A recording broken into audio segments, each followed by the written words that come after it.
So this job can be done in the car. And what you have to do are these things. The engine mount that is right by the timing cover, the dog bone mount that is backed by the transmission. That way you can get the engine jacked up enough. You got to take off the power steering pump. We had to take off the alternator and the AC compressor to get enough wiggle room. Now, we did those before I knew about taking off the cam oilers, and so I don't know if they need to be off if you take off the oilers. Now, taking off the oilers, you have to do that with the timing cover loose and to the side, and once they're out, it will pull right out of there. Well, you know, when the hood's up, there's something to do. This is the 3.5 in this Lincoln here, across many platforms. Well, we were having an overheating issue we thought was the thermostat, but we found there's a little hole right down there. Let's see if I can get you a little closer. All right, that little hole right there, which is on the block, see how it's kind of rusty colored? We've had coolant leaking from there, and if you know anything about these cars, then you know it's time to put in a water pump.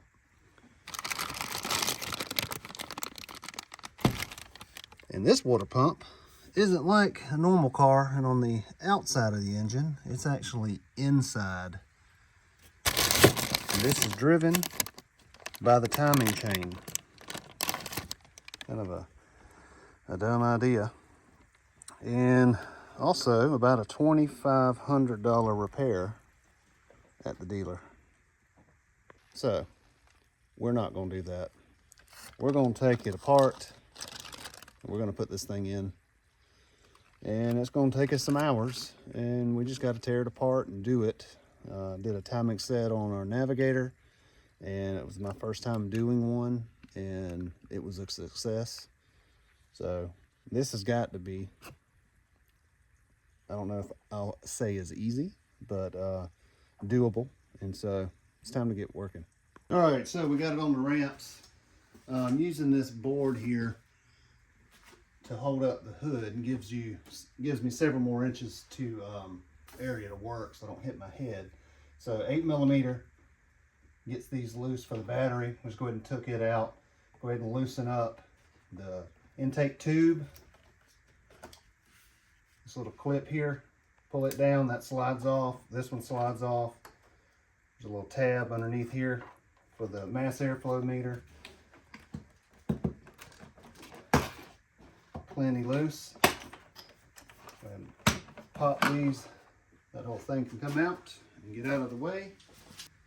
Go ahead and take this tube off. There's another one of these little gray clips. Just lets it slide off of there.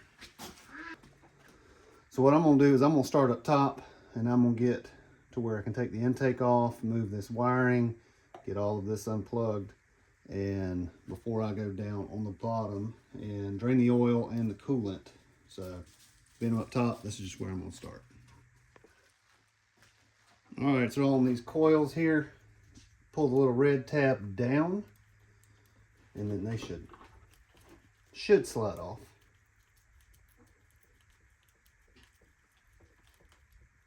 Not sliding off easily.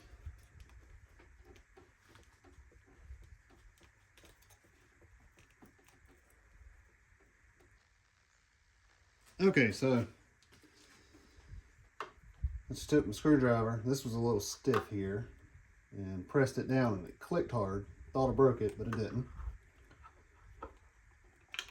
Push that down, and then probably a little bit there, these come right off.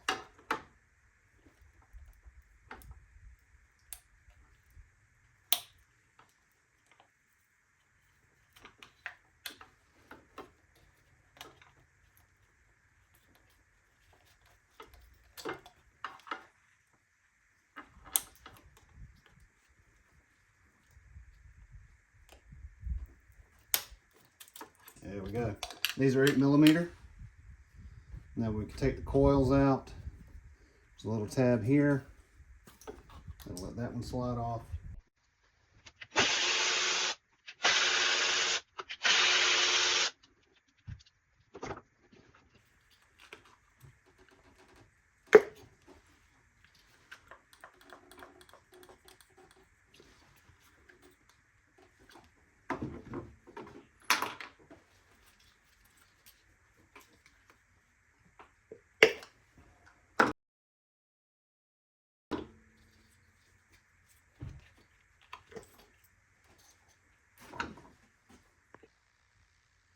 All right, now I'm going to try to get this loom here loosened up, out of the way.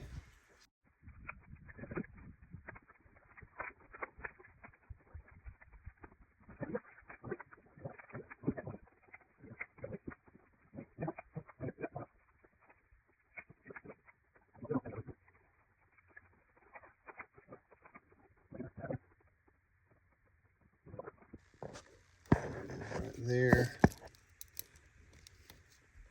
Gotta get that off. So there's another plug there. So we get this thing free. This loom probably goes over and feeds those injectors. So I guess we gotta go ahead and get that off of there. All right, so get this intake off. There's a bunch of little 8s right here on the top. Looks like there's a support here. That's an 8, and there's also one directly under the throttle body. That's easy to miss if you don't know. So we've got to get those off. There's a spring clip here, spring clip there. That's got to come off.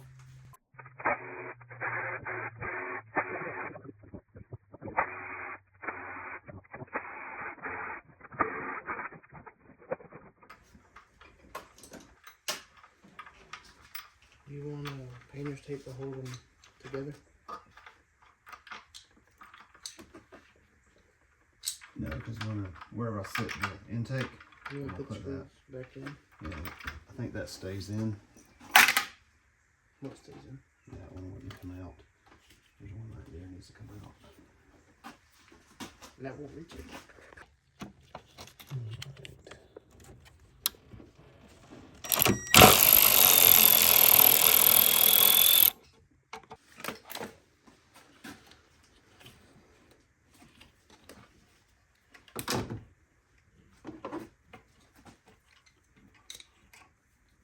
So all of them have been the same size except for this that was in this hole here. But it acts like it acts like it screws into the intake, yeah. The intake's loose now. Get that spring clamp off.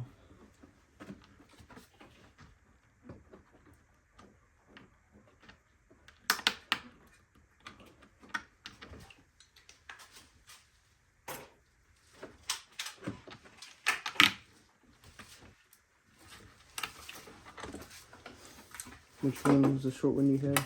Because I marked that one. I ran it back in there Okay. because it acts like it screws into the plastic, not the. Okay. All right, that one's off.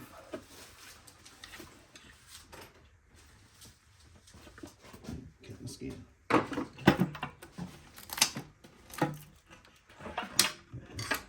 Lift the red. There's a flathead if you can't get it.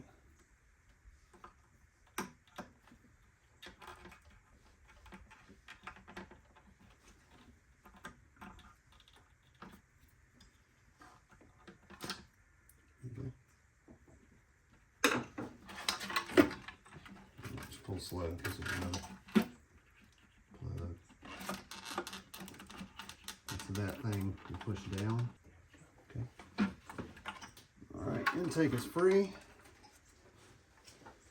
Pretty cool. Well, the gaskets aren't squashed, so that's good. So, but we don't ever know when we order parts if they're flat, then it can be a leak. Mm-hmm. So this could be reused. I mean, it still looks new. But we may compare it to the new parts. Left it screwed to the plastic. You can see there's a pocket in the flange here Okay. that lets it screw in to whatever it was holding down. Alright, so intake looks good. Grab a red rag out of that bag. Would you rather do paper towels? Because the pieces don't fall in from it? Either way, paper's more likely to let fibers fall. We're just gonna lay it across there. Use it sparingly. Right. Yeah, when it's shop You just shop spray. bust it on the caliper.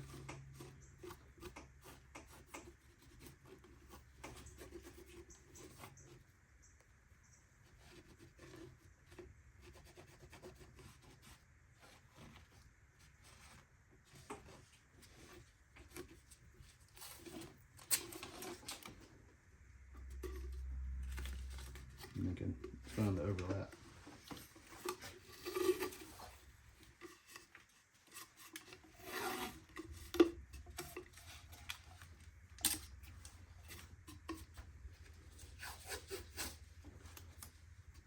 The good thing about this is whatever valve cover Ford said was leaking, we'll get to replace it. Mm-hmm. All right. Nice. Tape them up. No, Is this cover coming off?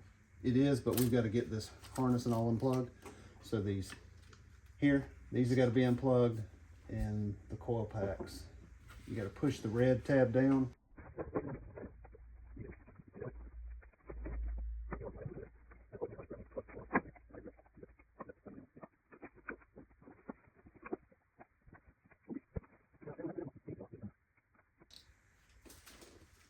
All right, the 8's still on there. You may have to take the extension out.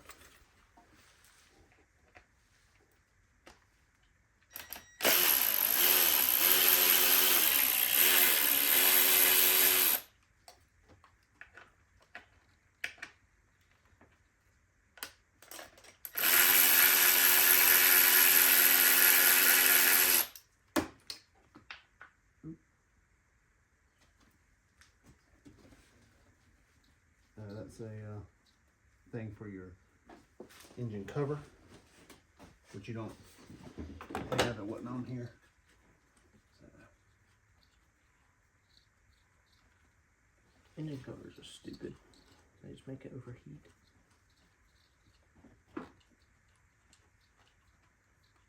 on older cars, it's just a beauty cover and does hold heat. New cars that have high pressure injection, the pumps are so noisy that it's insulation for that.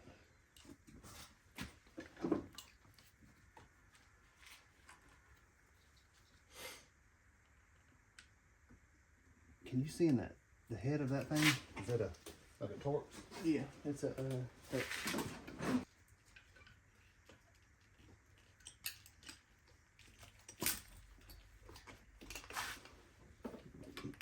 That.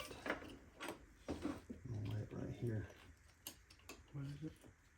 A plug. When it's unplugged, it falls down.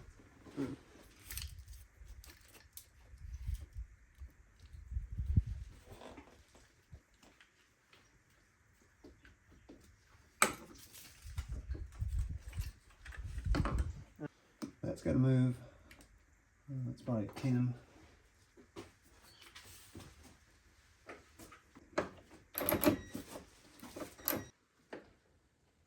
All right, he's taking out the power steering wedge wall. Brothers, one more. Oh, no, just see there's a big hose there. So we're going to work around it, but this will allow us to get some cam phaser solenoid plug off. Where that goes. Just one wire.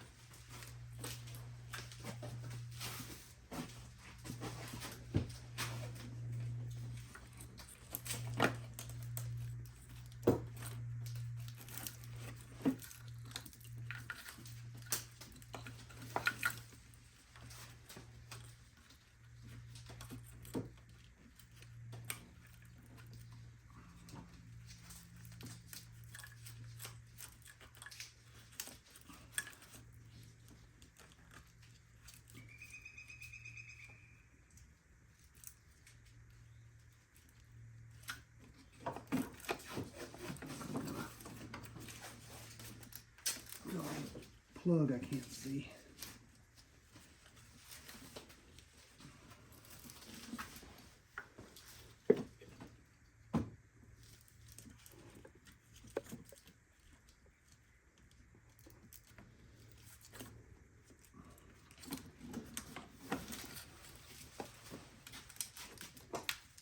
I'm just gonna leave it. Push that out of the way.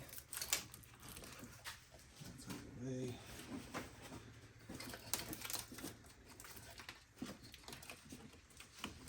That out of the way.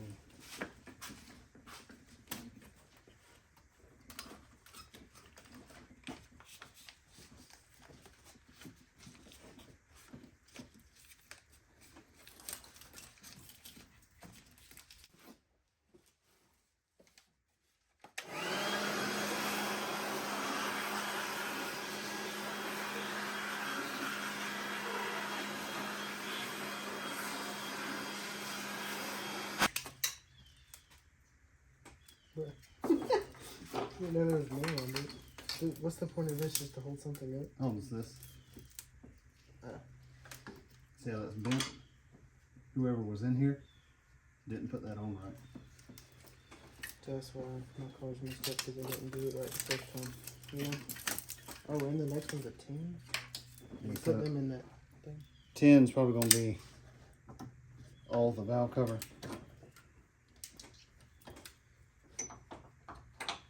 Alright, let's take a picture of what bolt goes where. Alright, we got a tall 10, no 10. Tall. They all got pegs.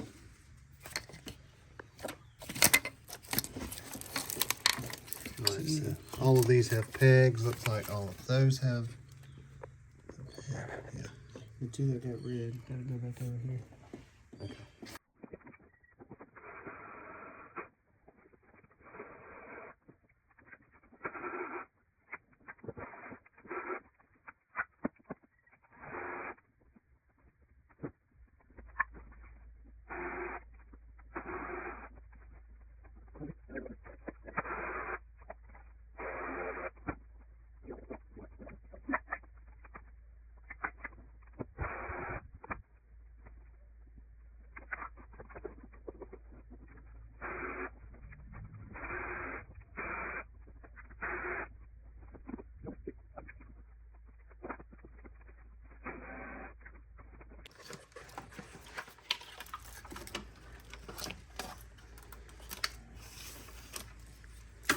That thing was.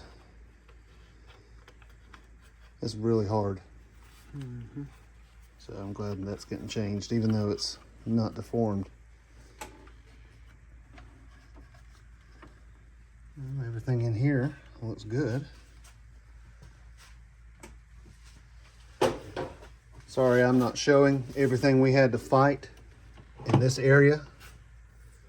Having to take the power steering reservoir out.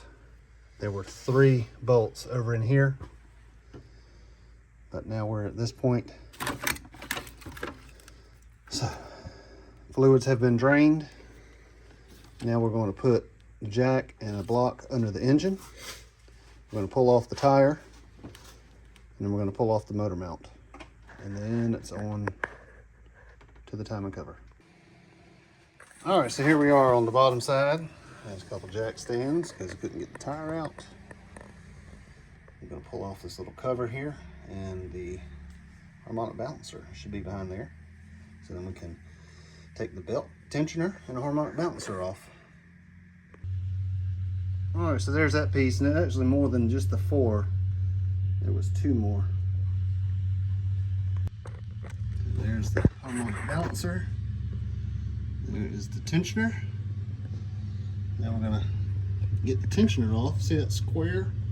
That's where you put your ratchet, and you tilt it that way to get the tension off, and then the belt should slide out of there. So I use this long bar from Harbor Freight and right on the tensioner there to get the slack, and then use my left hand, reach down and pull the belt off. All right, so I had to look up how to get that belt off, because there is no tensioner, there is no bolt to make it slip. It's called a slip belt. So you got to put your 18 on there, and you got to use the screwdriver and pry here while turning that bolt so it pops the belt off. I read there, one-time use, and you should cut it. But you know, we ain't doing that because we didn't even know that thing was on there. So yeah, it's gonna get reused. So we'll have to fight getting it back on. Couldn't show you it because it's pretty tough to do by yourself. Now let's get this balancer off. All right, it's the next day. Got on my Lucky's DIY hat, Mark 7 shirt, and got a 3-jaw puller set so we can get this pulley out of here and we can get that timing cover off. It's time.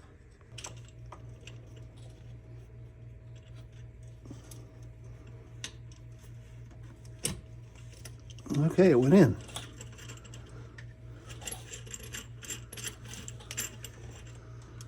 I got that little piece there. I do have a longer one in case it doesn't give me enough.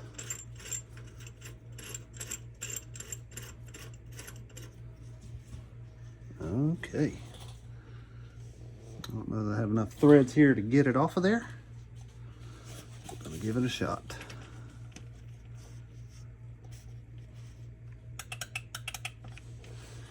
And I need to plug in.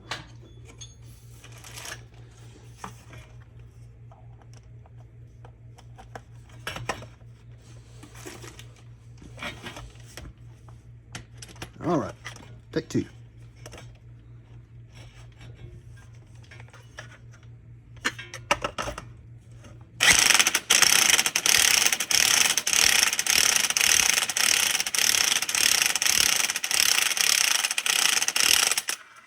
I love that.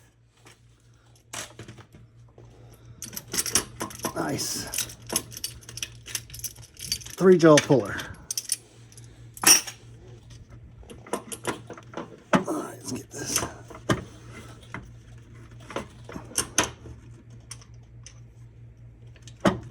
All right, there we go.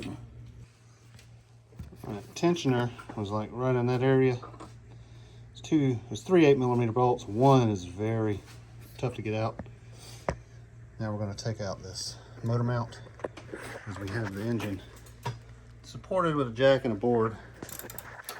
Get a proper jack. So Hayden's going to try to do it the hard way with the ratchet. No, we're not going to.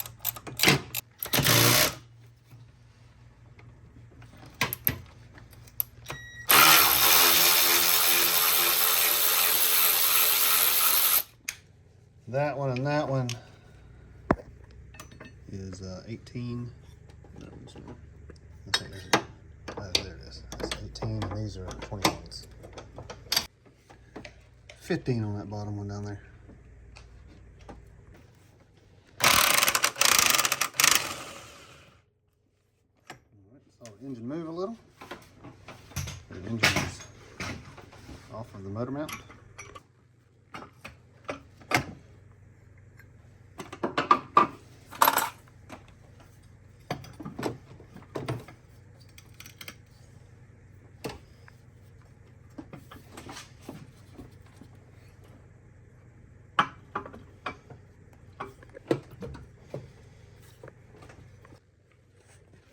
Head bolt, couldn't see down here.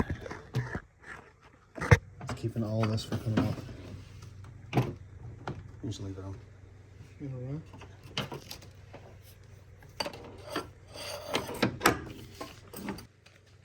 So that one down there is a 13.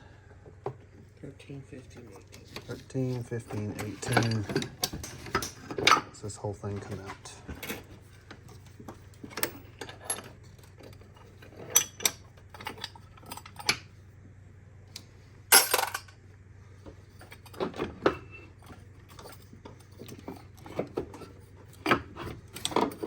There you go.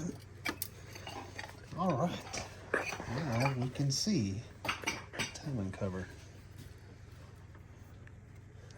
All right, so those are gonna have to come out, and then we'll do the side. So I printed this timing cover so I could see where the bolt holes were, and then I drew it out here so we can stick our bolts in this and know back where they go.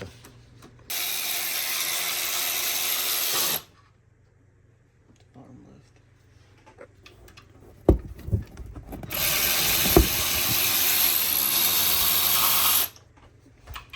Second, the bottom left.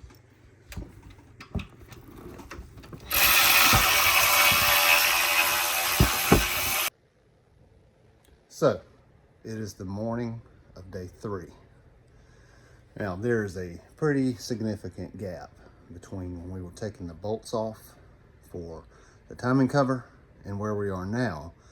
And that gap is due to the incredible frustration that we had and trying to get the cover out.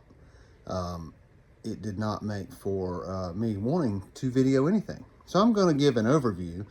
And so I now realize that this video won't necessarily be a how to do this, but hopefully more of a make sure and take this off so you don't put in the hours of let's pull this part and see if it comes off. Let's pull this part and see if it comes off. And then just getting incredibly frustrated because you get the same result. Well, we got the same result every time, and now this is what we have.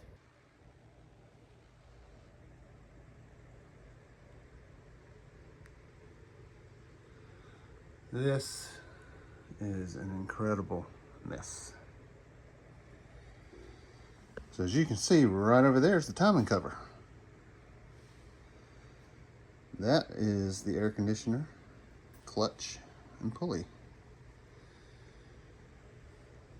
I'll get to these two things in just a minute. And, I mean, the bumper is off. Did the bumper need to come off?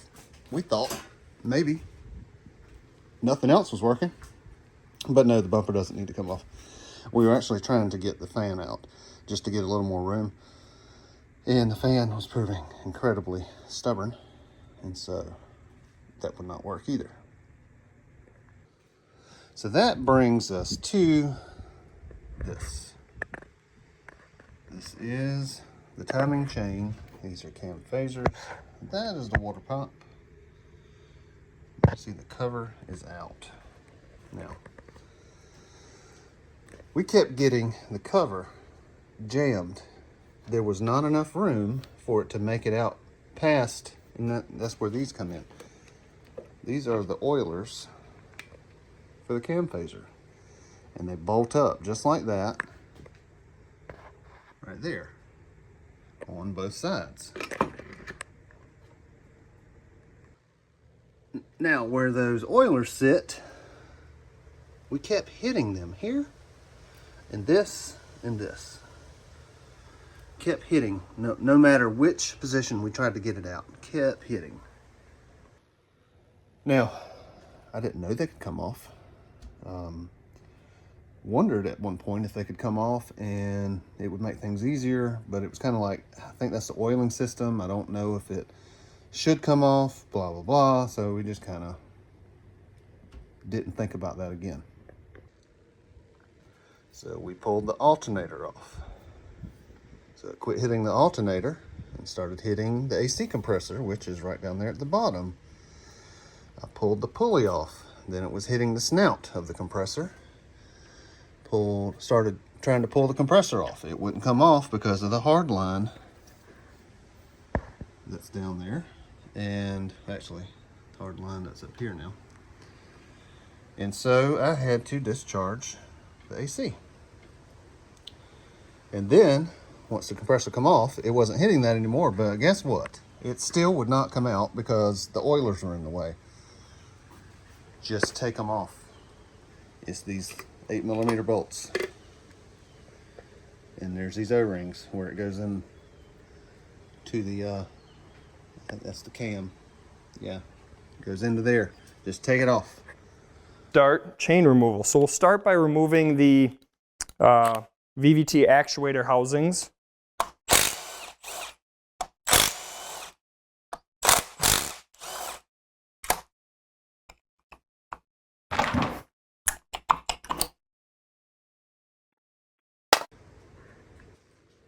Now it did drop a bolt, and I was been down there looking on the floor for it, but there it is. That's the oil pan.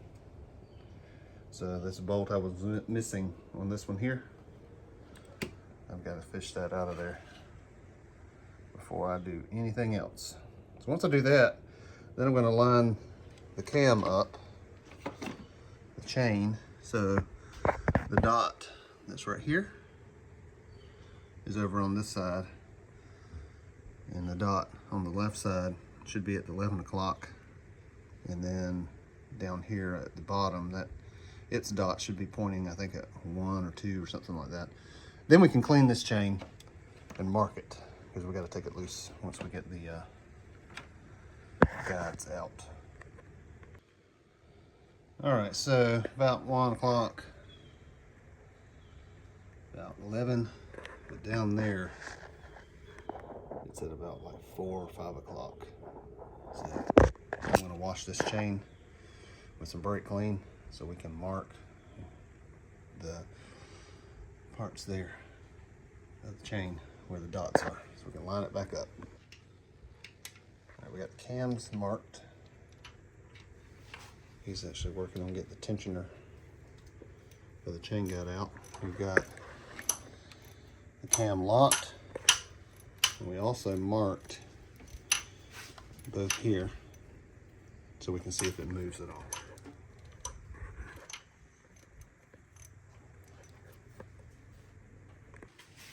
All right, chain guides are off. Chain is loose. I'm gonna slide it out. Slide it up. All right, Hayden, pull it out from under the water pump. Okay, we'll just droop it over this right here. Yeah, that's fine. And now, there's 8. You gotta take, there's an 8 right there that can't come out because of the sprocket. You're gonna loosen it, and then that way this will come off a little and wiggle, because we can't get the water pump off with this in the way. And then this one here, Just on there's a bolt right there. So this one can come off, and then this one will not come off because that won't back all the way out. All right, water pump is out. Here it is. And that gasket looks horrible. And hold that body, spin it. Yeah, bearing. Sounds terrible. Here's the new one. Spin that one. No noise. All right, so we're gonna wipe off the surface in case there's any. I still see some debris, so we're gonna wipe that. We may have to scrape that too. All right, so we're cleaning some debris out of the way. Gotta get all of that RTV off of there, and then we'll get the water pump housing clean.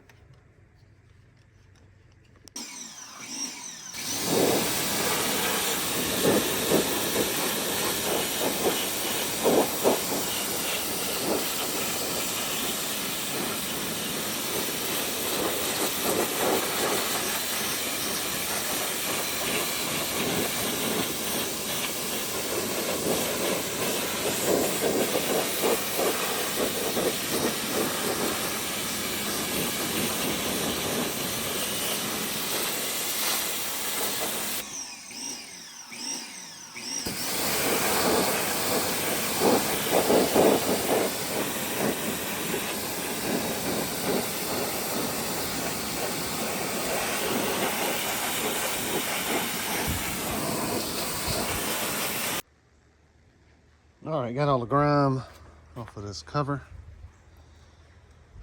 It's still a little dirty, but that's all right. I'm gonna let it dry. And then I can scrape this off, and there's not any dirt on it. And I won't be scouring that flat surface there. We are officially at the halfway point, and we're heading back to reassembly. Praise the Lord. Water pump is in, surface is clean. I'll run these 8 bolts in and start replacing the chain. All right, so I'm reusing this tensioner here for the guides. I don't have channel lock, so I use a C-clamp to push it in. Now, the little black foot here normally stands off with this, and when you go to push in the piston, the foot will stop. Well, inside of there, I can't zoom in, but there's a little catch right there. So what I did is while I was cranking this, I used this and pushed it down, the little brass looking colored thing, and that let the foot go in at the same rate as the piston because it kept popping out. And once it was flat, then use this little Allen wrench here, locks it in place. Then you can take that off and go mount that back on the car. Oh, correction. Put the short end in there. With the long end, there's no way with it being that tall for you to get it in. All right, chain guides are on. Tensioner still isn't released, but marks are lined up. Even down here. And using vice grips worked. There's the mark on that one. There's the mark on that one. Cams did not move. Well, the tensioner and chains were off. So now I'll go ahead and pull this, and it will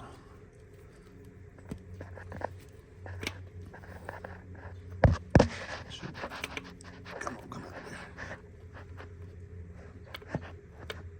there. Slip it. There we go. All right. Tension is on. So there's no slop in the chain. And there's very few spots that the chain isn't actually touching something. So, good.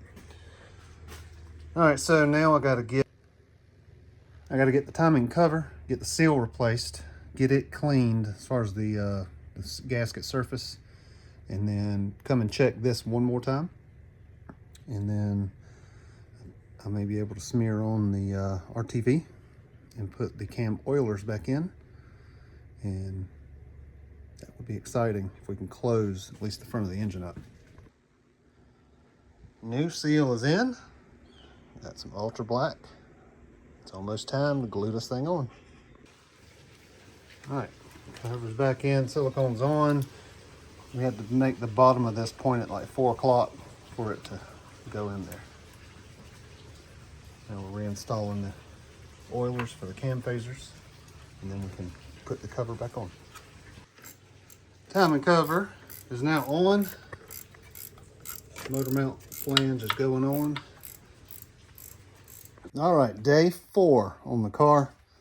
We took 2 days off, had other things going on, had to swap some cars around, so Big Baby can get to work. And here is where we're at. I got the compressor back together and ready to go on, but I did not want to lay in that soup of trans fluid and oil, so I did pick me up some oil dry, and so I'm going to have to sweep that up because I laid in the gravel most of my younger years fixing my cars, and I'm not going to willingly lay in these clay pellets if I don't have to. So I'll get that swept up and we'll start putting this on. There's an alternator around here somewhere that needs to go in. We're gonna get them put on, and then maybe we can lower the engine back down. Oh, we need to put the balancer back on and the tensioner. And then we'll get it lowered back in there. Maybe we can start putting that together. All right, took about an hour of wiggling. Got the alternator in. Got the AC compressor back in.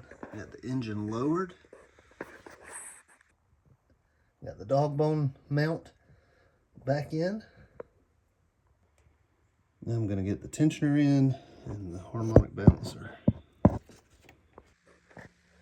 Alright, crank is on. Power steering pump is on. I'm trying to get the stretch belt on, but I'm solo right now. So I'm going to need another pair of hands. Now it's time to get this motor mount in. See, it isn't lined up perfectly, but it's pretty close. And I can wiggle this engine around and grab that. That one's sitting. That one is not good yet. I think the engine, I can still rock it some. All right, that big old motor mount's back on. Have to line up those 4 tall ones. Got that one on. That one here is a 15. The one in the back's a 14. The hole is smaller to get down there. And the stud of the bolt you have to do with a little inverted Torx to get that in, and then you can put the nuts on here before this plate. And then I had this off. You don't have to take that off, but I wasn't sure what was hanging on. Real important to get your ground there. But that is on, and now I can clean both of these. I got the oil plug out still. So since the engine is holding its own weight, I can get all that support from underneath it. I can rinse out both of the heads here and flush all that down into the pan, and then I can oil the chains and oil the cams, and then should be ready to close it up. All right, back for day 5. Had some few days off in between. Pressure hasn't been on to get this back on the road. The reason why, I parked right back there. Hayden needs something reliable, and so he picked up this F-150.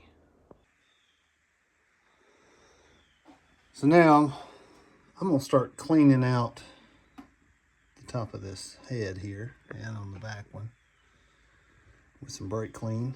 Get all the dust and stuff washed down into the pan and out the drain.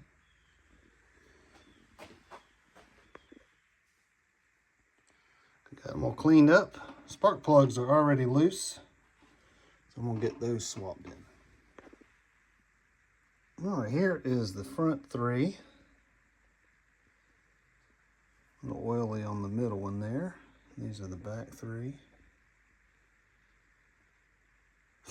And this long needle nose help reach down in the tube there to get them out. So now I got to get these valve cover seals changed for the coils and for the phaser solenoids. Get this gasket changed too. Got a whole bag of stuff.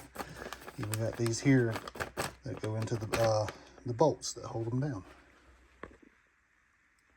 Tried using this and a screwdriver to tap them out. Using a pick tool. I'm going to use these. Bite, twist.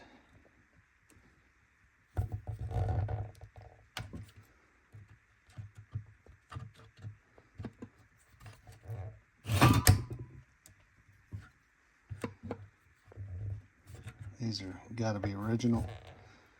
They are not flexible. Look at that one. That's how I'm going to get them out.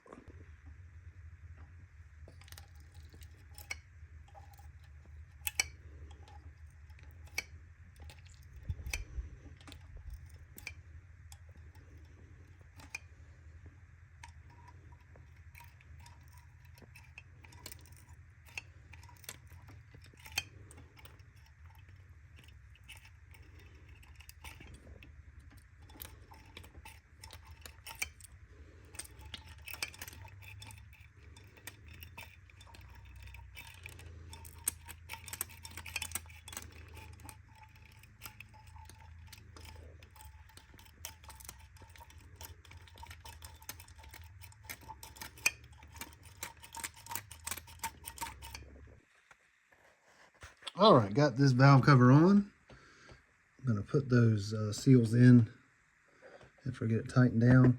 There was a bolt back here on the power steering that I had hand tight, so I had to fight to get that thing tightened. But now back valve cover's going on. I did get the little goop here where the cover meets the head and on the back side, and we'll tighten these down. All right, so I'm putting in the seals, and they go cup facing up, and it's much easier when you do it like this. Once the thing's back on, I got this 26, and I just set it there. And with two hands, you can hold it steady and hit it with the mallet, and it will drive it in perfectly. So the 26 was getting a little sideways, so I took this 29 and didn't use this. I actually used the bottom because it's a little smaller, and it actually fits the entire opening, and you can bop that thing down. So now it's time for these to go back in.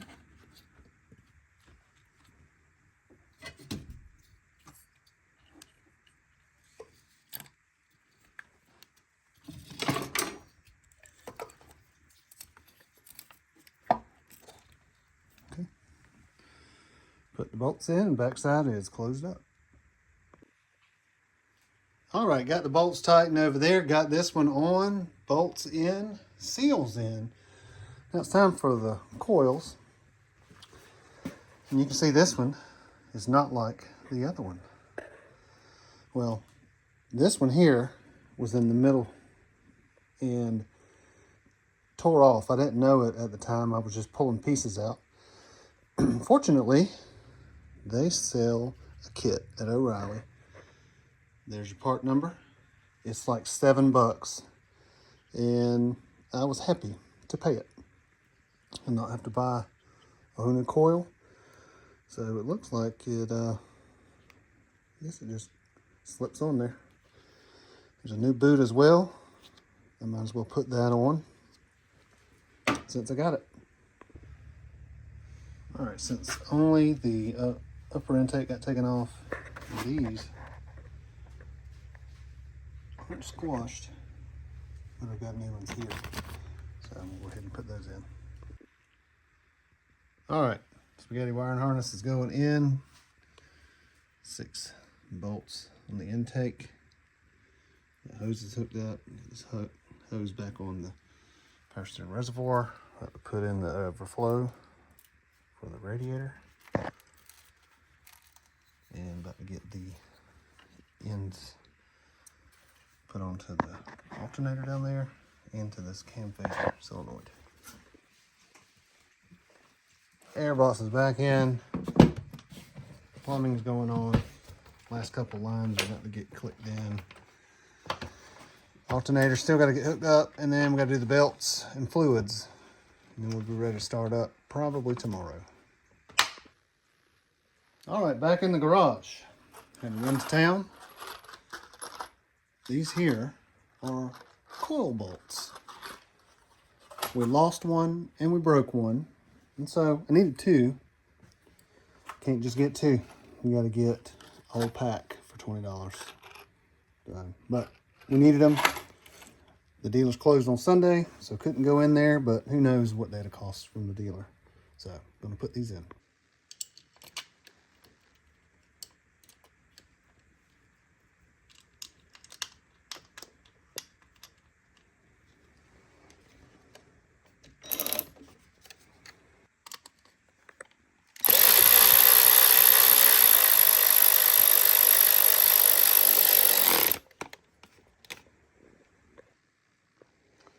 That middle one was a 7mm. I'm gonna go ahead and swap that out. Because whoever works on this next will be frustrated when they gotta go to find a 7mm wrench or socket.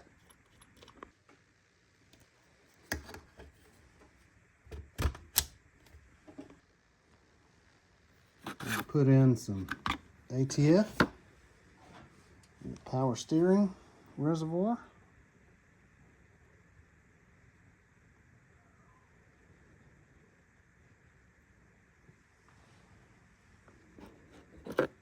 Alright, so that's probably a little overfull, but all of these lines are empty, so when it starts up, we're going to have to purge the air.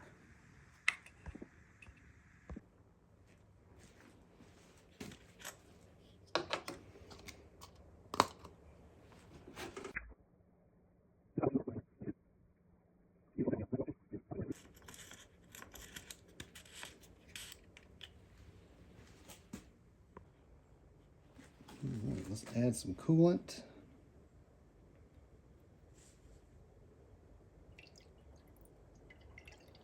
Not sure how much this is going to take, because there may have still been coolant in the engine.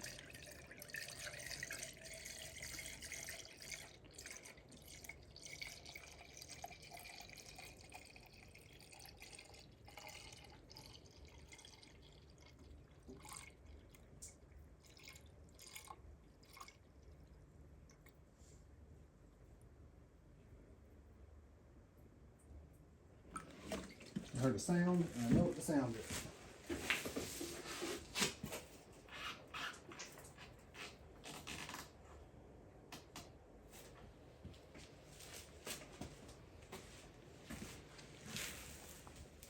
That sound was the drain for the radiator still being open. So always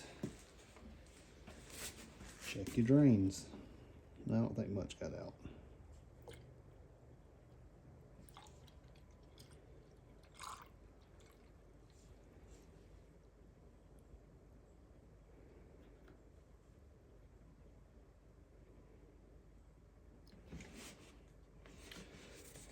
Now, one thing they did do with the Wright, I think, is this here lets air bleed off from over there at the thermostat, and then this one here is the top of the radiator.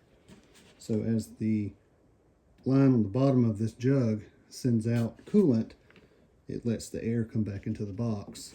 So I think that's pretty good, so you don't have like air pockets in there driving you nuts.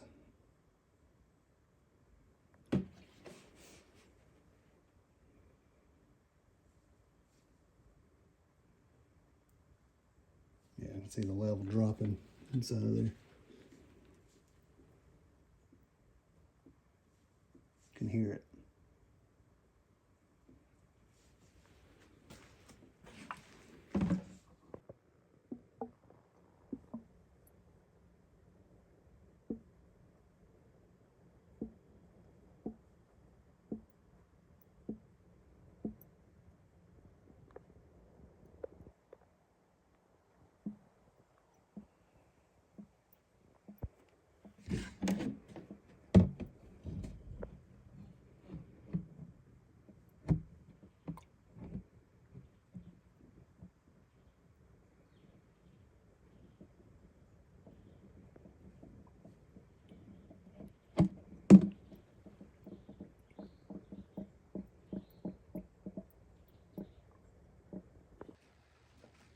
All right, I want you to flood start it.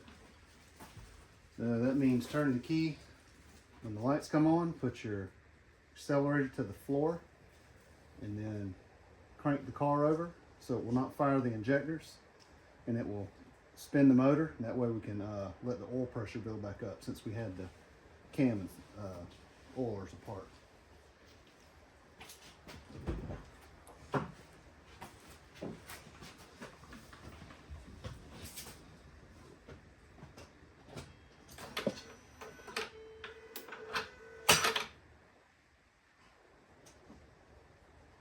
Yep, that seems like battery.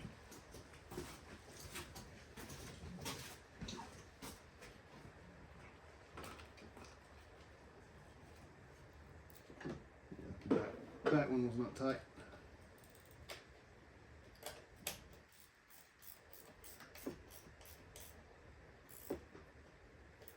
All right, try it again.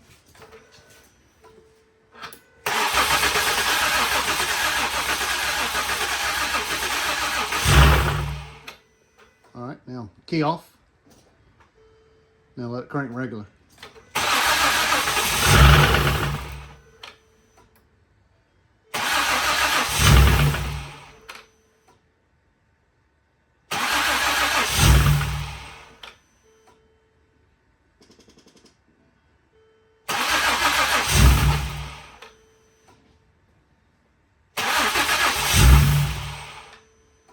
You're not pushing the accelerator, are you? Okay.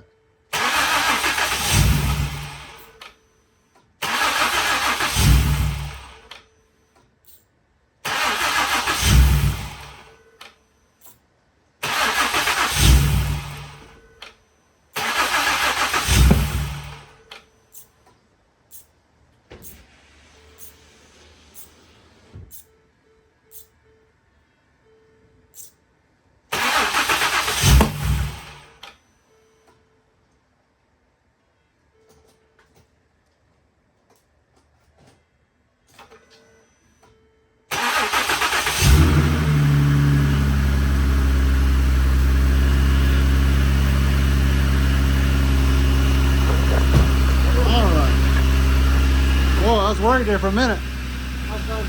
I was like, I know that cam didn't move.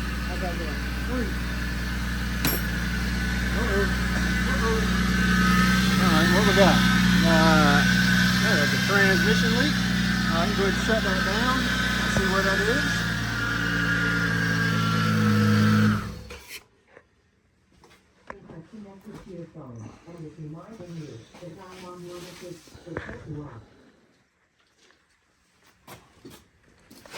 I know where it is.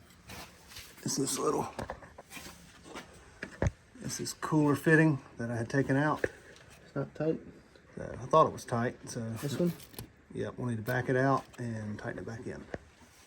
All right, take two.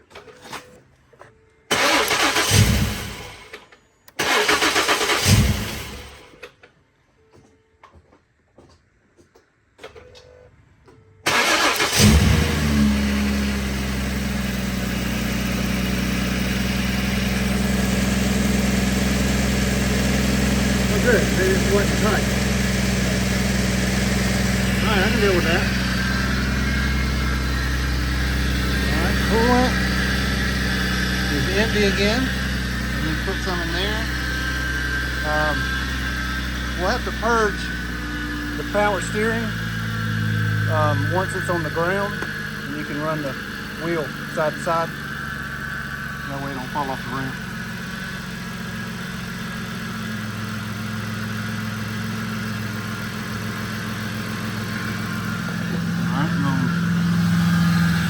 Down here.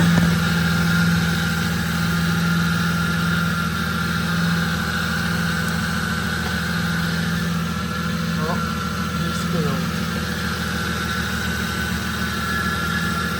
Head down here.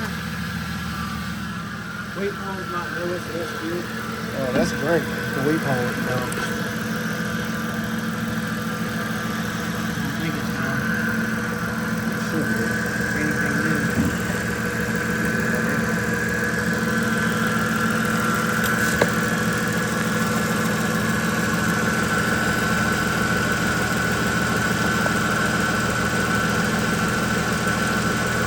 That is the weight hole.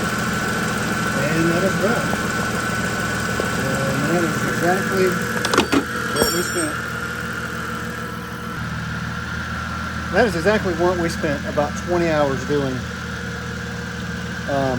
Yeah, about 2.5 to 3 hours of that was doing things wrong, trying to get this timing cover out when we didn't have all of our facts. But so maybe we could have done it in less. For sure, if I ever have to do it again, it'll be in less. I hope to never have to do this. It won't be because I bought a front wheel drive 3.5 Ford. Maybe if I buy a rear wheel drive 3.5, like an Expedition or a F-150, there's a whole lot more room. So we're gonna keep doing our checks.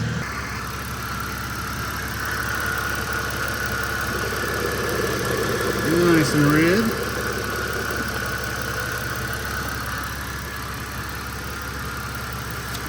All right, go turn on your air conditioner. Oh, no, I didn't. Okay, well, don't turn it on.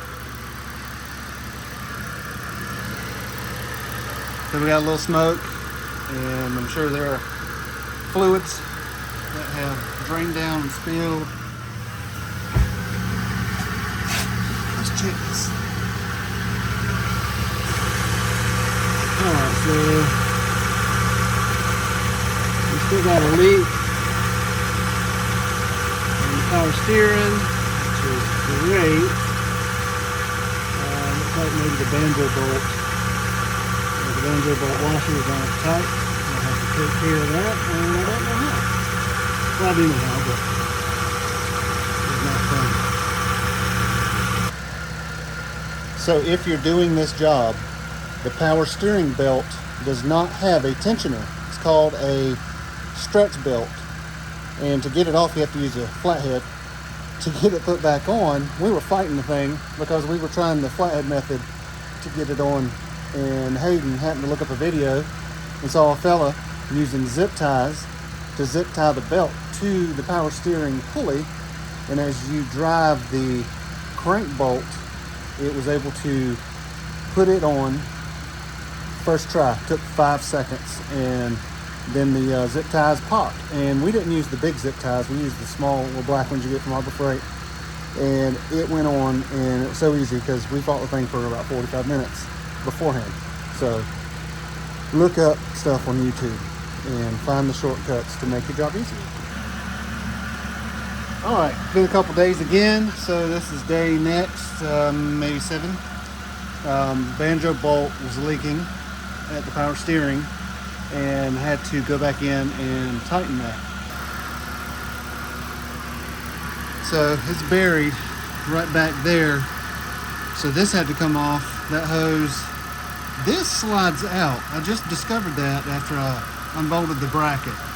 So like if you stick a little screwdriver in here, this will slide and come free. And you got to take off the, looks like a 1-inch hose. I actually had to take the intake off and discovered that this bolt is missing. It was missing before we started, so someone's been in here before. So I had to take that off, take this off, and run that 17 millimeter socket down there with a flex, tighten that up, put it back together. That might have took 30 minutes, maybe 45, so that's not too bad. So it's running. While I had the intake off with that little bit of smoke the other day, I tightened up the back row of bolts on that valve cover, and I don't see any smoke today. So maybe they weren't tight enough. So I think we're good to go. I'm gonna grab that little piece of fender liner right there and go ahead and put it in. All right, I'm back to get this power steering pump back together and get this car running. So I ran into an issue, and that is that the washer, well, there's 2 of these, and one is under the car right now, but these go on the banjo bolt, and they actually one on either side of the high pressure line, but when I reused them, they didn't seal and they kept letting it leak. So I found them on the Ford website, but they're $16 a piece for a copper washer. So I thought maybe Harbor Freight. So I did go get this, and this is one of them out of the pack, and the outside diameter is the same.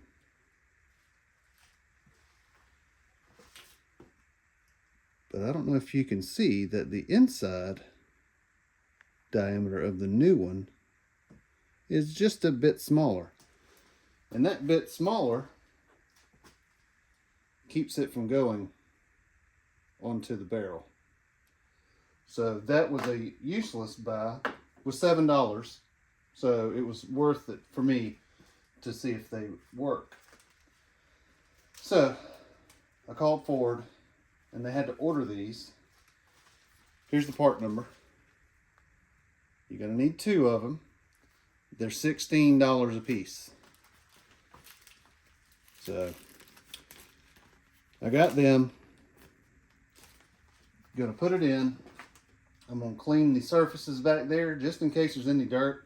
I don't want it to leak, because for me to test it, I have to put the reservoir back in, and I have to put the intake back on and then start the car. And it is a pain to find a leak, and then you have to tear all this back apart. And yeah, it doesn't take real long, but any oil you put in the reservoir you're going to lose, and that's why there is so much down in the oil dry underneath. So I'm going to do this in hope, let's cross fingers and toes, that this fixes it. So here's current situation. Okay. I can't reach in there and show you, but the circle to the right next to that plug, that's the actual hose. And then just to the lower left of it is where it screws in. So I've got to clean both of those, and then I'm going to put them together and we'll see how it goes. Alright, little bolts, banjo bolts in down there. Got the reservoir hose slid back on. We're gonna put it in its place here. We'll hook up that line, which I got laying up here somewhere. Get this coil plugged in, cam solenoid plugged in, and then I can put the intake back on.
Get back off.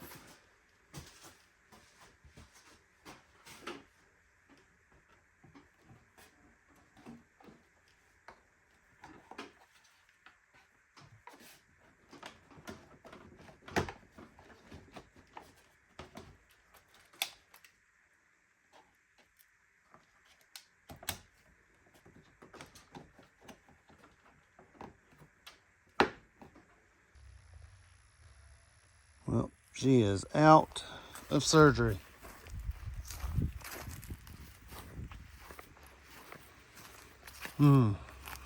This car.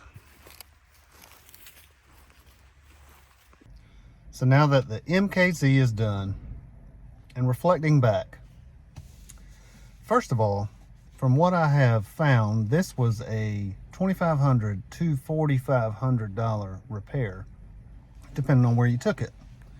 And we weren't going to put that in it. That's why we took on the aggravation of the task. And I mean, I thought that we could get through it. Yeah, here at the end, I see that we can get through it. Day 2, I thought that we was going to have to go get some tannerite and put it in the car and take care of it that way. But no, we kept going and found a way. We did not know, well, of course, I did not know, because I'm the one that does the research before we're going to take on the task, that you have to, one of two ways. One, drop the subframe with the motor in it to change the water pump. Or two, take the motor out the top to change it. And either of those two were not an option.